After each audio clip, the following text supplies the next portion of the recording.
2020 മുതൽ 2.5 ദശലക്ഷം സൗദി യുവ സ്ത്രീ പുരുഷന്മാർ സൗദിയിലെ സ്വകാര്യ മേഖലയിൽ ജോലിയിൽ പ്രവേശിച്ചതായി മന്ത്രി അൽ രാജ്ഹി. റിയാദിൽ നടക്കുന്ന 3ാം ആഗോള തൊഴിൽ വിപണി സമ്മേളനം ഉദ്ഘാടനം ചെയ്തുകൊണ്ട് സംസാരിക്കുകയായിരുന്നു മന്ത്രി.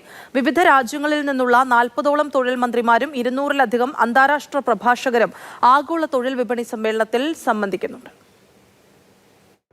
സൗദിക്കകത്ത് നിന്നും പുറത്തുനിന്നുമുള്ള 10,000-ലധികം പ്രതിനിധികൾ സമ്മേളനത്തിൽ പങ്കെടുക്കുന്നുണ്ട്. ഭാവിയിലെ ജോലി രൂപപ്പെടുത്തുന്നതിനുള്ള ഒരു ആഗോളവേദി എന്ന നിലയിൽ GLNCയുടെ പങ്കിനെ അടിവരയിടുന്ന 50-ലധികം സെഷനുകളും പരിപാടികളും 3ാം ആഗോള സൗദി വിപണി സമ്മേളനത്തിൽ ഉൾപ്പെടുന്നു. സൗദി തൊഴിൽ വിപണി ഗണ്യമായ പുരോഗതിയിലൂടെ കടന്നുപോകുന്നുണ്ടെന്നും 2020 മുതൽ 2.5 ദശലക്ഷത്തിലധികം യുവ സൗദി പുരുഷന്മാരും സ്ത്രീകളും സ്വകാര്യ മേഖലയിൽ ജോലിയിൽ ചേർന്നുവെന്നും മാനവ വിഭവശേഷി സാമൂഹിക വികസന മന്ത്രി അഹമ്മദ് അൽ രാജി പറഞ്ഞു. ഇന്ന് റിയാദിൽ ആരംഭിച്ച 3ാം ആഗോള തൊഴിൽ വിപണി സമ്മേളനം ഉദ്ഘാടനം ചെയ്തുകൊണ്ട് സംസാരിക്കുകയായിരുന്നു മന്ത്രി.